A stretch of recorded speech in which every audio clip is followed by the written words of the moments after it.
In a dusty archive box in Savannah, Georgia, a researcher in 2019 discovered a daguerreotype that would unravel one of the most disturbing secrets of the antebellum South. The photograph, dated May 14, 1858, showed two identical women standing side by side in elaborate day dresses, their faces bearing expressions that historians would later describe as triumphant defiance. Behind them, partially visible, stood three enslaved individuals whose names had been deliberately erased from all plantation records. What made this photograph extraordinary wasn't just its clarity or composition. It was the handwritten note on the back, penned in careful cursive, "The day of fulfillment. May God forgive what we have orchestrated." That single line would launch a 7-year investigation into the Caldwell twin sisters of Wilkes County, Georgia, and expose a pact so calculated and cruel that even their own descendants worked to bury it for over 160 years. The twins, Margaret and Elizabeth Caldwell, had inherited their father's cotton plantation in 1856. What followed was a systematic program of forced reproduction that would produce at least 11 children over the next 7 years, none of whom would be acknowledged in official records, yet all of whom would carry the undeniable physical features of the Caldwell family bloodline. The photograph captured the exact moment when both sisters confirmed their pregnancies, the culmination of a breeding scheme they had planned together, sharing the same 3 enslaved men to ensure their peculiar vision of expanding their labor force while maintaining absolute control over lineage and inheritance. This is the story that Georgia's elite family spent generations trying to erase. This is the truth that survived in whispered stories, hidden letters, and the genetic legacy of descendants who never knew why they carried certain family resemblances. This is the account of how a single photograph exposed what official records deliberately omitted. 161 years ago, in a plantation house 20 miles from Washington, Georgia, 2 identical sisters stood before a photographer's camera and documented their crime. The image they commissioned that May afternoon in 1858 was meant to be a private triumph, a secret celebration of what they considered their brilliant solution to an inheritance problem. Instead, it became the smoking gun that would eventually expose them. Dr. Helena Moss, a historian specializing in antebellum Georgia, was sorting through uncatalogued materials at the Georgia Historical Society when she found the photograph. It was tucked inside a family Bible belonging to the Caldwell estate, sealed in an envelope marked, "Private, destroy upon my death." Someone had ignored those instructions. The daguerreotype was remarkably well preserved. 2 women, clearly twins, stood with military posture in the formal parlor of a plantation house. Their matching silk dresses featured elaborate hoop skirts and high collars typical of the 1850s. What caught Moss's attention immediately was their expressions. Unlike most portraits of the era, where subjects maintained neutral or serious faces due to long exposure times, these women wore subtle, knowing smiles. Their eyes held something else entirely. A shared secret, a private victory. But it was the background that made Moss's hands tremble. 3 figures stood behind the sisters, deliberately positioned in shadow. 2 men and 1 woman, all clearly enslaved, based on their simple clothing and barefoot stance. Their faces were partially obscured by the photographic technique, yet their presence was undeniable. In an era when enslavers rarely allowed enslaved people to appear in family portraits, their inclusion was extraordinary. The handwritten note on the back sent chills through Moss. Margaret and Elizabeth Caldwell, May 14, 1858. The day of fulfillment. May God forgive what we have orchestrated. The proof stands behind us, though their names shall never be written. Moss spent 3 weeks tracking down the Caldwell family history. What she found in county records was peculiar. Margaret and Elizabeth Caldwell had inherited Ashwood Plantation in 1856, after their father's death. Their mother had died in childbirth years earlier. The twins, then 23 years old, had never married. Unusual but not unheard of for women managing inherited property. The plantation records showed something stranger. In 1856, Ashwood had documented 18 enslaved individuals. By 1865, just before the plantation was abandoned during Sherman's march, that number had grown to 31. Yet there were no recorded purchases of enslaved people during those 9 years. No bills of sale, no transfer documents. The increase came entirely from births. 13 children born on Ashwood Plantation between 1856 and 1865, all listed with single names only, all marked with unknown parentage in the columns where fathers' names should appear, all carrying the notation, "Property of M&E Caldwell, from birth." What made these records even more suspicious was what they didn't say. In most plantation documents, enslaved people's parentage was meticulously tracked for breeding purposes and property valuation. These children were different. Their mothers were listed, but their fathers were systematically omitted. Not unknown, omitted. As if someone had deliberately left those spaces blank. Moss found something else troubling in the records. Among the 18 original enslaved individuals in 1856, 3 men were specifically noted as being shared property of both sisters, an unusual designation that appeared nowhere else in Georgia plantation records of the era. Their names, Samuel, age 25, Thomas, age 28, and Jacob, age 31. After 1856, these 3 men were frequently mentioned in plantation work logs, but always with the notation, house assignment, rather than field work. The photograph was dated May 14, 1858. Moss cross-referenced the birth records. 9 months later, in February 1859, 2 children were born on Ashwood Plantation within 3 days of each other. The mothers were listed as Ruth and Hannah, both enslaved women who appeared in the 1856 inventory. The fathers, blank spaces. But something else caught Moss's attention. In a separate ledger she found at the Wilkes County Courthouse, someone had made a notation in margin. M. Caldwell delivered, Feb. 3, 1859. Survived. E. Caldwell delivered, Feb. 5, 1859. Survived. Dr. Williamson attending both. These entries appeared in a medical log, not the plantation records. They had been crossed out with a single line, but remained legible. Before we continue, subscribe and turn on notifications. Here we unearth secrets buried by official history and give voice to what was silenced. Dr. Moss realized she was looking at something unprecedented. The twins had both given birth within days of each other, yet no children were listed under their names in any public record. Meanwhile, 2 enslaved women had given birth to children at the exact same time. The probability was too precise to be coincidence. The photograph began to tell its story. This wasn't just a family portrait. It was documentation of a pact. To understand what Margaret and Elizabeth Caldwell orchestrated, one must first understand their predicament. When their father, Colonel James Caldwell, died in January 1856, he left behind a will that presented his twin daughters with an impossible choice. The document, preserved in the Wilkes County Probate Court, outlined terms that would haunt the sisters and shape their terrible decision. Colonel Caldwell had been a prominent cotton planter and local politician. His plantation, Ashwood, encompassed 847 acres of prime Georgia farmland and represented one of the county's most profitable operations. But the colonel had particular views about inheritance and the role of women in property management. His will stated that upon his death, Ashwood would pass to his twin daughters jointly, with one crucial condition. If either sister married, she would forfeit her share entirely to the other. If both married, the plantation would be sold and the proceeds divided among distant male cousins. The colonel's reasoning, spelled out in the preamble to his will, reflected the paternalistic attitudes of the era. He worried that husbands would corrupt the management of Ashwood through male authority and inferior judgment. He believed his daughters, raised together in his methods, could manage the plantation only if they remained united and unmarried. The will essentially forced them to choose between marriage and inheritance. For many women in 1856, this would have been a painful but clear choice. Marriage offered social status, companionship, and children, the expected path. But Margaret and Elizabeth Caldwell were not typical Southern belles. Court documents and surviving letters reveal they were intensely educated for women of their time. Their father had insisted they learn plantation accounting, crop management, and even the basics of cotton market speculation. They had been groomed to run Ashwood, not to be ornaments in someone else's household. The twins chose the inheritance. Both were 23 when their father died. Both pledged to remain unmarried and jointly manage the plantation. Contemporary accounts from neighboring planters describe them as uncommonly business-minded and determined to prove female capability in agricultural management. But a problem emerged within months. The labor force at Ashwood was aging.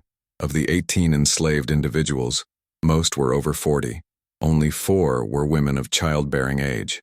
In the brutal economics of slavery, this meant the plantation's workforce would decline without purchases of additional enslaved people, purchases that required capital the sisters didn't have. Their father had died deeply in debt, and cotton prices in 1856 were depressed. Traditional solutions existed. They could have borrowed money to purchase enslaved people. They could have hired out labor from neighboring plantations. They could have sold portions of the land to raise capital. But each option came with risks: debt, dependency on neighbors who already viewed them skeptically as female plantation managers, or permanent reduction of their property.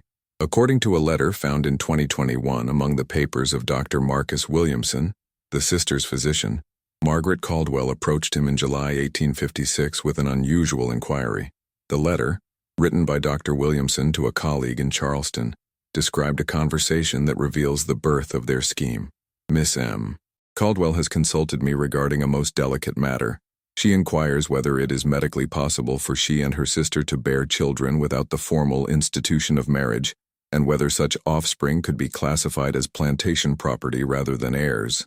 She speaks in theoretical terms, but her intensity suggests otherwise. I advised her that such arrangements, while not unknown in certain circles, carry substantial moral and legal complications. She dismissed my concerns with surprising coldness, stating that necessity demands unconventional solutions to unconventional problems. The letter continued, I fear these young women, brilliant though they may be in business matters, are contemplating something that would scandalize Georgia society. Yet I find myself curious about the legal questions she raised. Could children born to unmarried plantation mistresses be classified as enslaved property? The law is silent on such peculiar circumstances. Dr. Williamson's letter revealed what Margaret and Elizabeth had conceived: a breeding program that would use enslaved men to impregnate both themselves and selected enslaved women, producing children who would legally belong to the plantation rather than to the biological mothers. The twins would never acknowledge these children as their own. Official records would list them as belonging to enslaved women, property born into bondage, but the children would carry Caldwell blood, ensuring a continued workforce that was, in their twisted logic, family, without the legal complications of legitimate heirs. It was a solution that solved multiple problems. They wouldn't have to purchase enslaved people. They wouldn't have to marry and lose their inheritance. They could expand their workforce using their own bodies while maintaining absolute control. The children would be enslaved from birth, circumventing any inheritance claims or legal complications. But the plan required something even more calculated. They would have to orchestrate pregnancies simultaneously, sharing the same men to ensure plausible deniability. If only one twin became pregnant, questions would arise. If both became pregnant at roughly the same time, it could be portrayed as tragic affairs with enslaved men. Scandalous but not uncommon in whispered plantation histories. The enslaved women would serve as cover, bearing children at the same time, creating confusion in the records. The three men designated as shared property, Samuel, Thomas, and Jacob, were removed from field work and reassigned to the main house in August 1856. Plantation logs show they were given the euphemistic title of house staff, a designation that concealed their actual role in the twins' scheme. The photograph from May 1858 captured the moment both sisters confirmed they had succeeded. They had both become pregnant, likely within days of each other. The fulfillment they referenced wasn't just personal. It was the successful implementation of their calculated breeding program. The Caldwell twins didn't just conceive a breeding program, they built a comprehensive system to ensure secrecy, compliance, and deniability.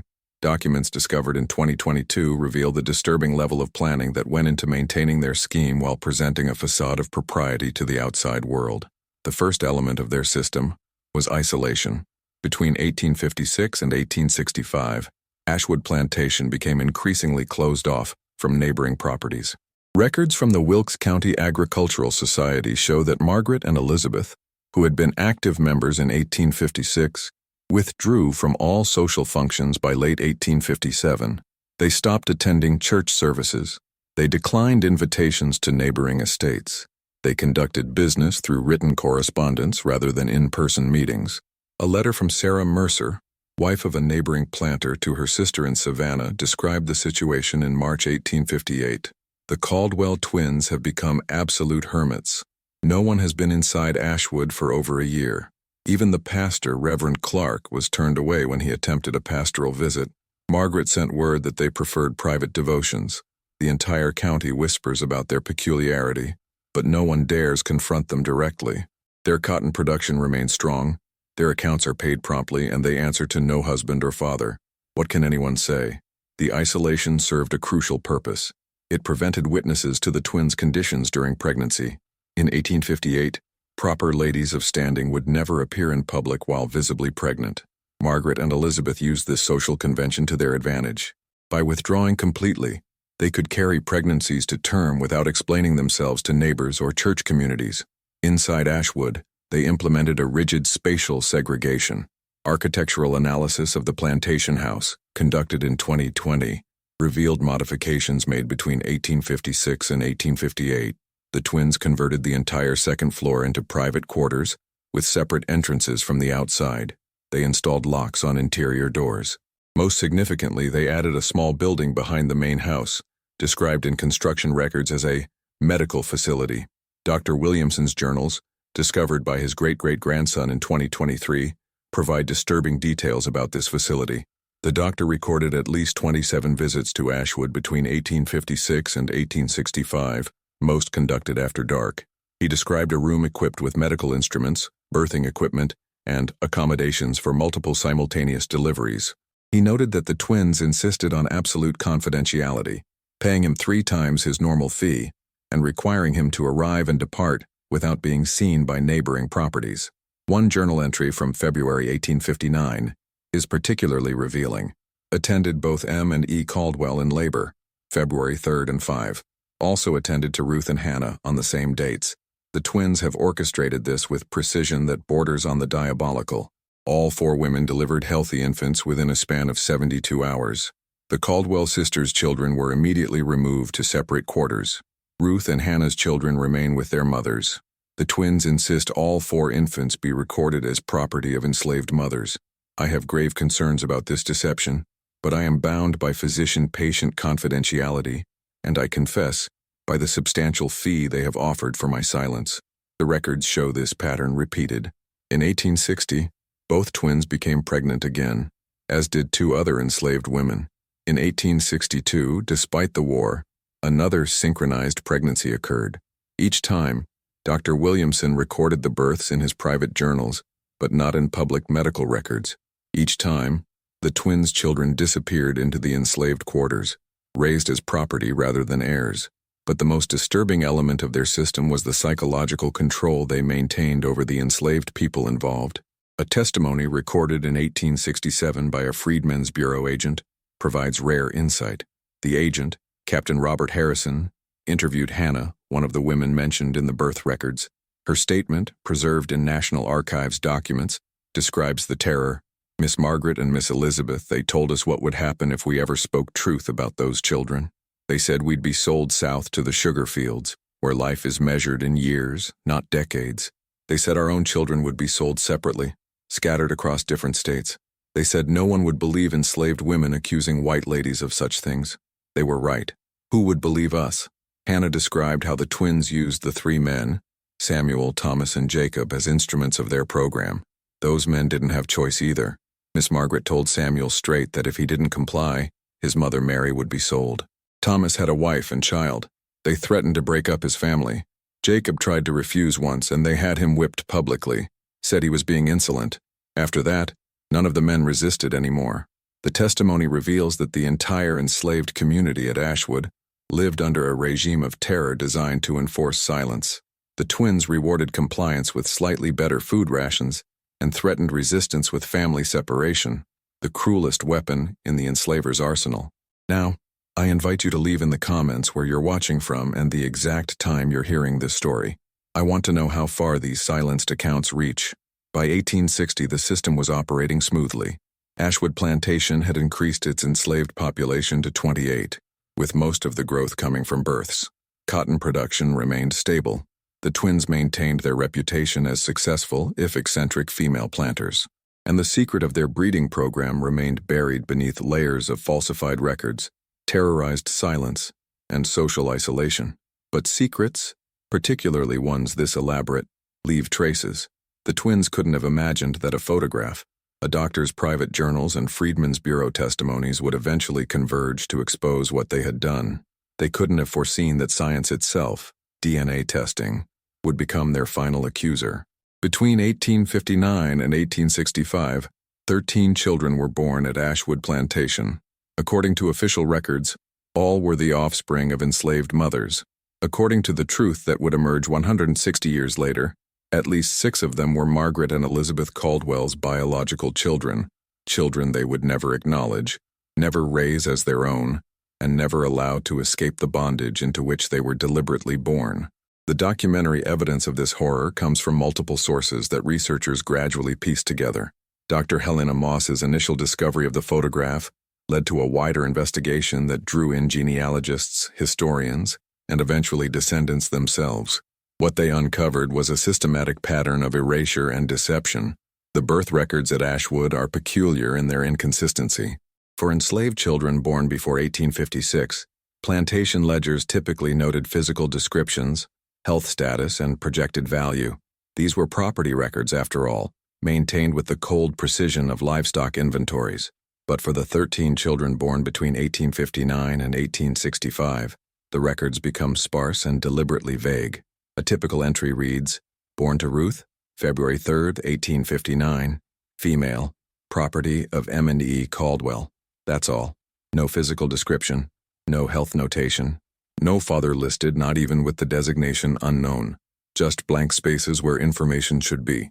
Contrast this with a typical pre-1856 entry. Born to Dinah, June 12, 1854. Male, strong constitution, dark complexion, brown eyes. Father, Samuel, carpenter. Value estimated $400 upon reaching working age. The difference is stark. The later entries read like someone was deliberately recording as little as possible, creating just enough documentation to claim ownership, while revealing nothing that might raise questions. But ledgers from the plantation's cotton operations tell a different story. These working documents, used to track labor and productivity, weren't meant for public review. A cotton production log from 1862, discovered in the papers of the plantation's overseer, contains a margin note that chills. Light-skinned children too young for field work but old enough for house training. Miss M insists on personal supervision of their education. Odd interest in property she claims isn't hers. This note hints at something the twins couldn't completely control: the physical appearance of the children. Enslaved people at Ashwood noticed. Testimonies collected by Freedmen's Bureau agents in 1866 and 1867 describe children who looked distinctly different from their listed mothers. Thomas, one of the 3 men used in the breeding program, gave testimony in 1867 that provides heartbreaking detail. I knew which children were mine by the women and which were mine by the mistresses. You could see it in their faces. Lighter skin, different features. The twins kept these children separate, had them trained for housework from early age. They were taught to read and write, which was forbidden for field children. Miss Elizabeth would sometimes watch them from her window. I saw her face once. It wasn't the face of a mistress looking at property. It was something else. Hunger, maybe, or regret, but she never acknowledged them. Never. Hannah's testimony corroborates this. My daughter Sarah, born 1859, she looked nothing like me. Had light eyes, thin nose, everybody knew. But we didn't speak about it. The mistresses would watch those children different than they watched others. They'd call them to the house, teach them things. My Sarah could read by age 7, but she was still listed as enslaved. Still could be sold like any other. That was the cruelest part. They gave these children education, intelligence, but no freedom. The most damning evidence comes from a letter Margaret Caldwell wrote to her attorney in 1864, discovered in 2024 among long-forgotten legal papers. The letter discusses estate planning as Union forces approached Georgia. Regarding the matter of the children born on the property between 1859 and present, I must insist these individuals remain classified as enslaved property, rather than heirs, despite any physical resemblances that might suggest otherwise. My sister and I have raised these children with particular care precisely because they represent valuable property, intelligent, educated, suitable for skilled labor. Any suggestion that they should be treated differently due to their appearance would undermine the entire economic structure we have carefully built. Should questions arise, the birth records clearly establish their mothers as enslaved women, and no father is listed. This protects the estate from any future claims. This letter reveals the twins' twisted logic. They had deliberately created a situation where their own children would remain enslaved, viewing this as a successful business strategy rather than a moral horror. The children's education and special treatment weren't acts of maternal feeling. They were investments in property value. By 1865, 6 of the 13 children born during the program years showed clear physical evidence of mixed parentage. Photographs taken by Union soldiers who occupied Georgia after Sherman's march include images of Ashwood Plantation. In several photos, children can be seen standing near the main house. A forensic analysis conducted in 2023 using facial recognition technology compared these children to known photographs of the Caldwell twins. The results were striking. At least 4 of the children showed more than 40% facial feature similarity to the twins, far higher than random chance would predict. These children grew up knowing they were different but not knowing why. They were treated better than field slaves but never freed. They were educated but never acknowledged. They were born of a calculated system designed to expand a labor force while maintaining the legal fiction of property ownership. The Civil War would end slavery, but it wouldn't erase the psychological damage of being a child deliberately born into bondage by your own mother. When Confederate guns fired on Fort Sumter in April 1861, Margaret and Elizabeth Caldwell faced a new problem. Their secret breeding program, so carefully orchestrated in peacetime, now had to survive the chaos of war. What they did next reveals the lengths they would go to protect their scheme and how the Civil War provided unexpected cover for their crimes. Wilkes County, Georgia, sent hundreds of men to fight for the Confederacy. The war disrupted plantation operations across the South. Labor systems broke down. Enslaved people fled to Union lines. Traditional record-keeping deteriorated. For most planters, the war years were chaos. For the Caldwell twins, the war was an opportunity. Records from the Wilkes County Confederate Home Guard show that Margaret Caldwell made an unusual request in June 1861. She asked for exemption from wartime inspections and requisitions, claiming that Ashwood Plantation was conducting sensitive medical operations critical to Confederate supply needs. The request was granted, though no evidence suggests Ashwood ever produced medical supplies for the Confederate cause. What this exemption did was shield Ashwood from outside scrutiny during the most crucial years of the breeding program. Between 1861 and 1865, both twins became pregnant 2 more times each. 4 births to the twins, matched by 4 births to enslaved women, all recorded in Dr. Williamson's private journals and all omitted from public records. But the war also brought complications. In 1862, Confederate authorities began conducting property assessments to determine tax obligations and possible confiscation of enslaved people for war labor. A Confederate assessor's report from March 1863, found in Atlanta archives, describes a visit to Ashwood. Visited Caldwell Plantation per requisition assessment. Mistresses Margaret and Elizabeth Caldwell refused to provide complete property inventory, claimed several enslaved individuals were critically ill with contagious fever and could not be inspected, permitted visual assessment only from distance, counted approximately 30 enslaved persons, including numerous children. Mistresses insisted these children were too young for labor requisition, noted unusual number of light-complexioned individuals among the enslaved population. Mistresses became agitated when this was mentioned, stated that complexion had no bearing on property status. Due to their cooperation with Confederate supply needs, per exemption letter, did not press investigation further. This report shows how close the twins came to exposure. The assessor noticed what everyone at Ashwood knew, but no one dared speak: the children's appearance. Yet the twins claimed exemption, and their status as women managing a plantation without male authority created a protective shield. Confederate officials were reluctant to challenge them too aggressively. The war years also reveal a darkening of the twins' methods. Hannah's testimony describes increased brutality. During the war, when slaves started running to Union lines, Miss Margaret got harder. She told us if anyone tried to leave, she'd tell Confederate soldiers they were Union spies. She'd have them hunted down. She said she'd burn this place to the ground before she'd let anyone expose what happened here. In 1864, as Sherman's army approached Georgia, the twins made a calculated decision. They began destroying records. An inventory log from Ashwood, partially burned but recovered from the plantation ruins in 1867, shows that between September and November 1864, Margaret and Elizabeth systematically removed pages from plantation ledgers. The surviving fragments suggest they focused on removing birth records, medical logs, and any documentation linking them to the children's births. Dr. Williamson's journal from November 1864 describes the scene. Caldwell summoned me urgently, not for medical reasons but to demand I destroy all records of my visits to Ashwood. She offered me $2,000 in Confederate bonds and $500 in gold, a fortune, to burn my journals. I refused the bonds as worthless, but accepted the gold. However, I did not burn my journals. I merely told her I had. Some instinct compelled me to preserve these records, perhaps because I sensed they documented something historians would need to understand, or perhaps because I felt complicit in evil and needed some form of evidence that might lead to future accountability. The doctor's decision to preserve his journals would prove crucial. But in 1864, the twins believed they were successfully erasing evidence.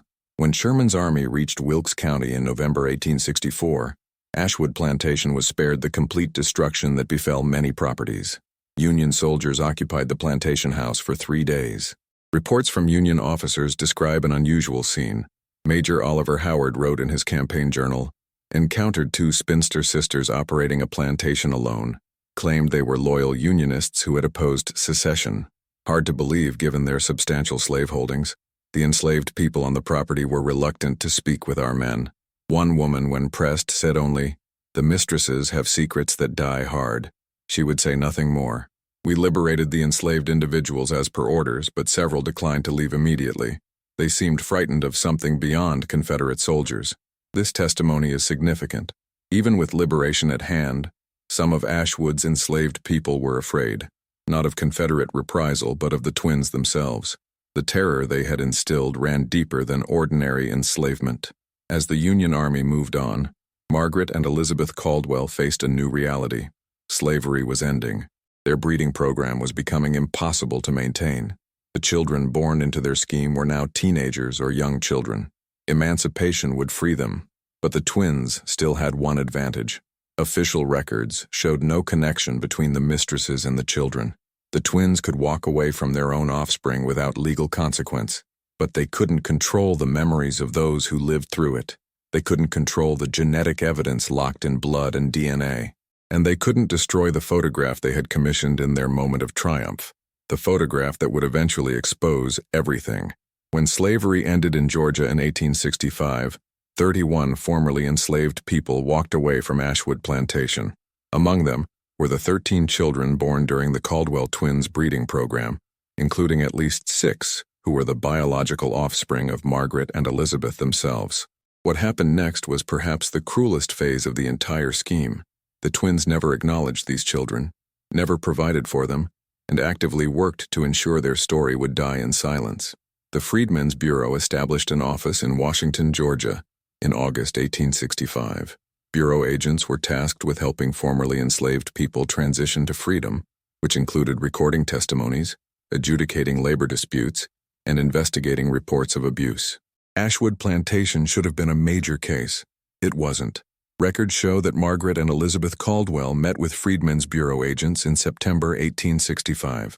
The meeting report, filed by Agent Captain Robert Harrison, describes the twins as cooperative but evasive. They provided required documentation showing they had freed all enslaved people on the property. They stated they were converting to a wage labor system and offered employment contracts to several formerly enslaved individuals. They answered questions with precision while revealing nothing substantive. Captain Harrison noted in his report, "The Caldwell sisters maintain absolute control of information regarding their plantation operations." Several freedmen from Ashwood have visited this office with concerning reports about conditions during slavery, but when pressed for specifics, they become silent. One woman named Hannah began to speak of unnatural arrangements, but then refused to continue, saying only that some truths are too dangerous to tell. I sense there are significant unreported abuses at Ashwood, but without direct testimony, I cannot pursue investigation. Why didn't victims speak? Hannah's testimony 2 years later, given only because she had moved to South Carolina and felt safe from retaliation, explains, "We were free by law, but the twins still had power. They had money. They had connections to every important person in the county. They knew that if we spoke about those children, no one would believe enslaved women accusing white ladies of such a plan. And they reminded us, they sent word through others, that they could still hurt us. They could deny us work, ruin any chance we had to buy land, have us arrested on false charges. Freedom on paper doesn't mean safety." The twins implemented a systematic campaign to ensure silence. Financial records from 1866-1870 discovered in a Savannah bank archive, show they paid substantial sums to several formerly enslaved people from Ashwood, but only to those who signed documents pledging never to discuss private plantation matters. These were essentially non-disclosure agreements, enforced through a combination of payment and intimidation. For the children who were their biological offspring, the twins created an especially cruel situation. These children, now teenagers or young adults, were freed along with everyone else.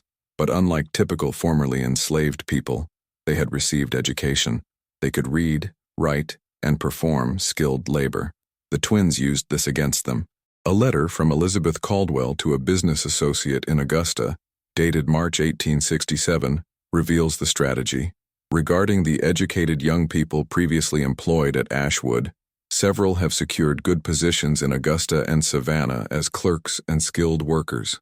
I have made it clear through intermediaries that any discussion of their origins at Ashwood would result in immediate dismissal from these positions.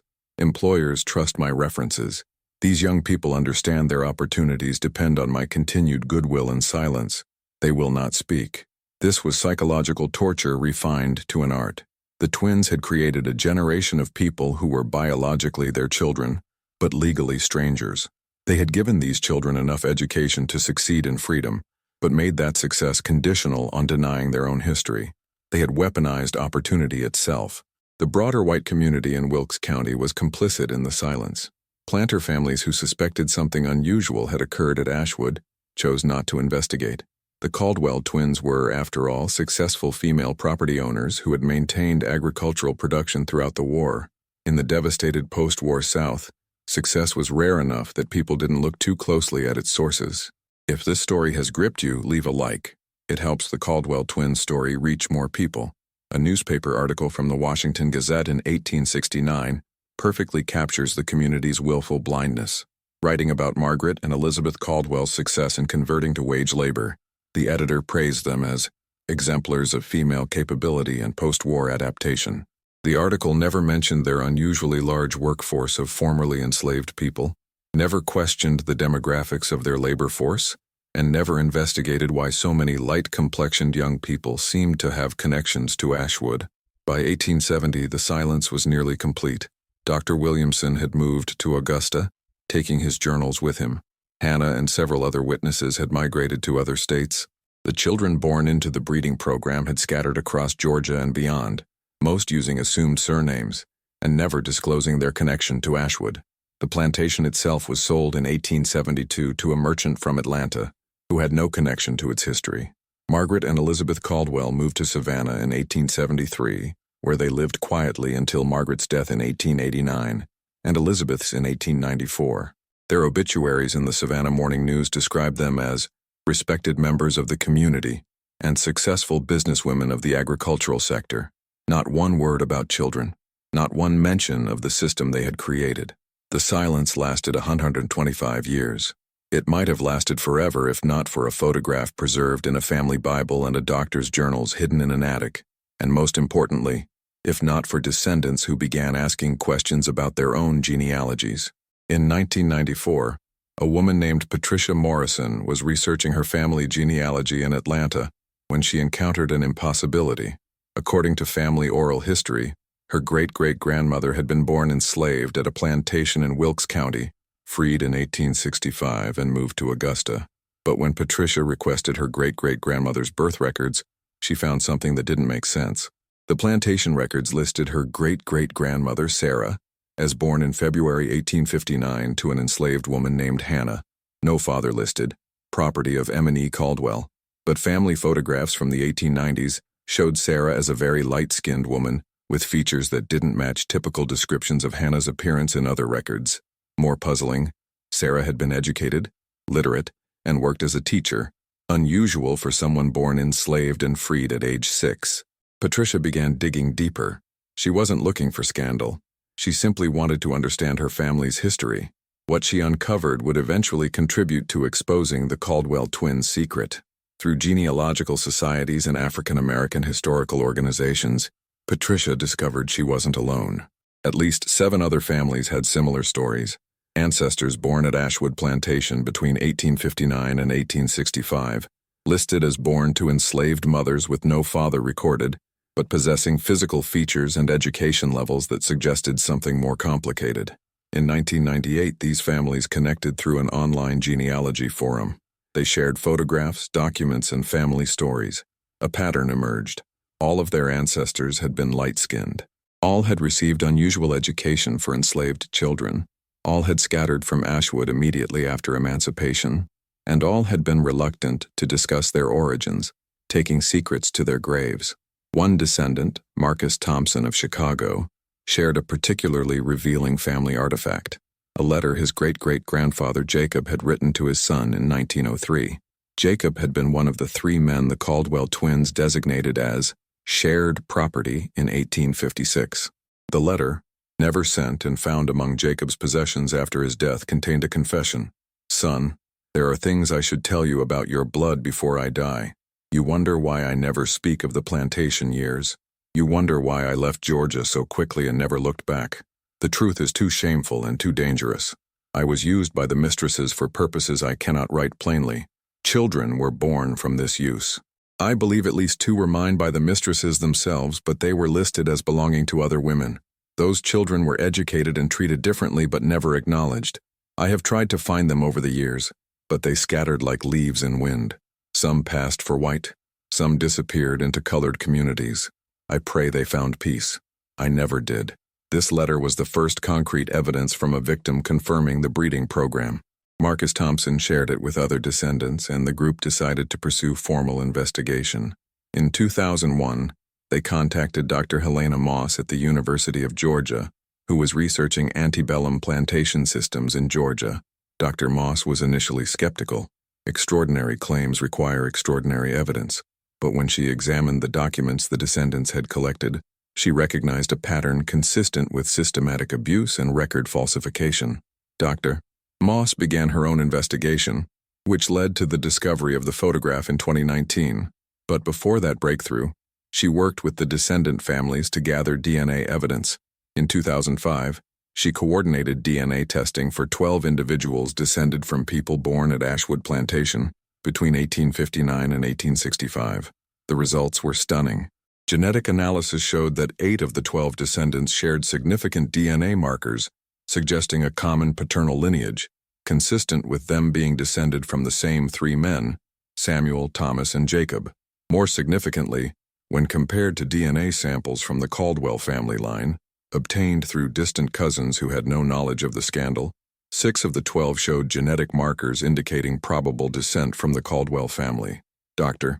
Moss published preliminary findings in 2007 in the Journal of Southern History, titled Genetic Evidence of Systematic Breeding Programs on Antebellum Georgia Plantations. The article was controversial. Some historians dismissed it as speculation. Some white descendants of plantation families accused Dr. Moss of defaming ancestors, but the article caught the attention of other researchers who began investigating similar cases. The descendants themselves faced complex emotions. Patricia Morrison described her feelings in a 2010 interview. "Learning that my great-great-grandmother was probably the biological daughter of Elizabeth Caldwell was devastating and clarifying at the same time. It explained so many family mysteries. Why Sarah was educated, why she never spoke of her mother Hannah with closeness, why she left Georgia and never returned. But it also meant accepting that my ancestor was born from a systematic program of abuse, born enslaved by her own mother. How do you process that?" The descendant group faced another challenge. There were no Caldwell family members to confront or seek accountability from. Margaret and Elizabeth Caldwell had never married, never had acknowledged children. The family line had ended. The plantation was long gone. There was no one to demand apologies from, no one to seek restitution from.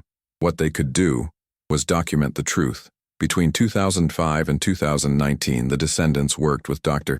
Moss to compile every piece of evidence they could find: genetic data, plantation records, Freedmen's Bureau testimonies, Dr. Williamson's journals, discovered in 2023, and architectural analysis of Ashwood Plantation ruins.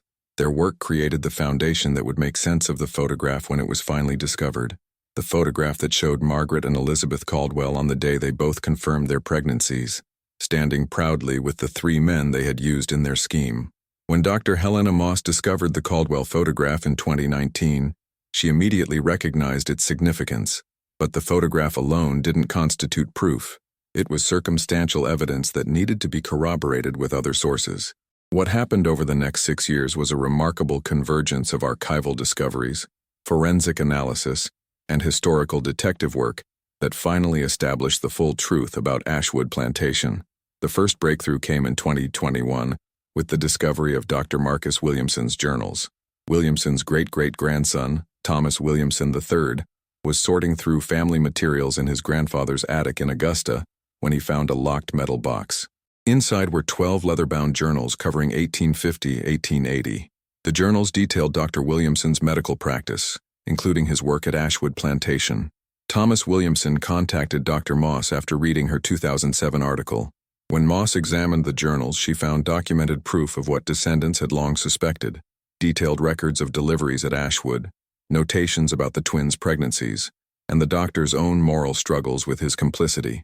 A particularly damning entry from January 1861 revealed the twins' explicit instructions. Monsieur Caldwell stated plainly today that my records must never indicate she or her sister bore children. All births are to be attributed to enslaved mothers. She paid me an additional $200 in gold to ensure my understanding.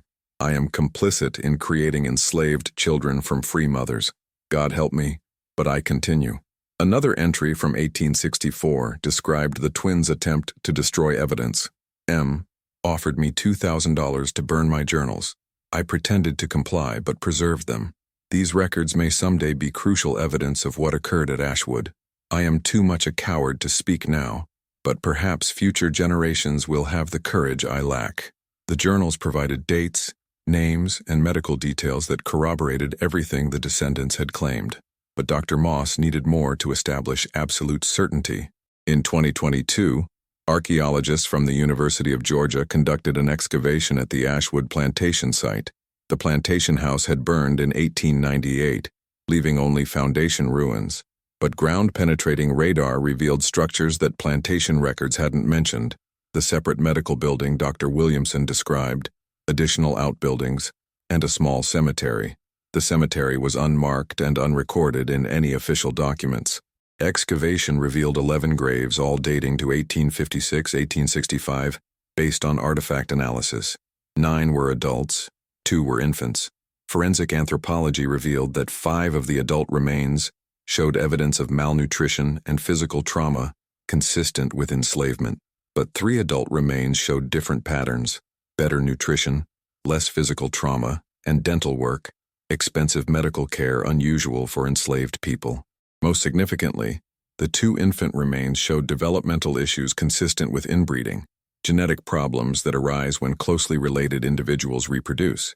DNA extracted from the remains, a cutting-edge forensic technique, showed genetic markers consistent with the Caldwell family line and also with descendants of Samuel, Thomas, and Jacob.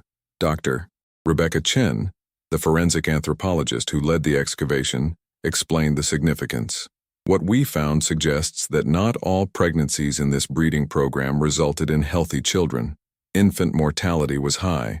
Some infants showed genetic defects consistent with reproduction between closely related individuals, in this case between paternal half-siblings or cousins. This indicates the program wasn't just morally reprehensible, it was genetically dangerous. These findings suggested that the twins' scheme had produced even more suffering than previously documented. Not all pregnancies were successful. Not all children survived. The unmarked cemetery held those who died from the program's genetic consequences. In 2023, researchers gained access to previously sealed Caldwell family legal papers held by a Savannah law firm. Among these documents was the smoking gun, a confidential contract between the twins and Dr. Williamson, dated August 1856, that explicitly outlined payment for medical services related to a private breeding program designed to increase plantation property value through natural increase without external purchase. The contract used euphemistic language but was clear in its intent. It specified that Dr. Williamson would attend to both plantation mistresses and enslaved women during childbirth, that he would record all births under enslaved mothers' names, and that he would maintain absolute confidentiality. In exchange, he would receive triple his normal fees plus a percentage of the plantation's increased valuation. This contract demolished any remaining doubt. It showed premeditation, calculation, and explicit agreement between the twins and their doctor to create a system where their own children would be born into slavery. Additional discoveries filled in remaining gaps. A diary belonging to Sarah Mercer, the neighbor who had written about the twins' isolation, was found in 2024. Her entries from 1858-1865 described growing suspicions. The Caldwell twins never appear in public, yet their enslaved population grows steadily. No bills of sale, no purchases, only births. And the children, such unusual appearances among them. The entire county whispers, but no one investigates. In these times, even whispers are dangerous.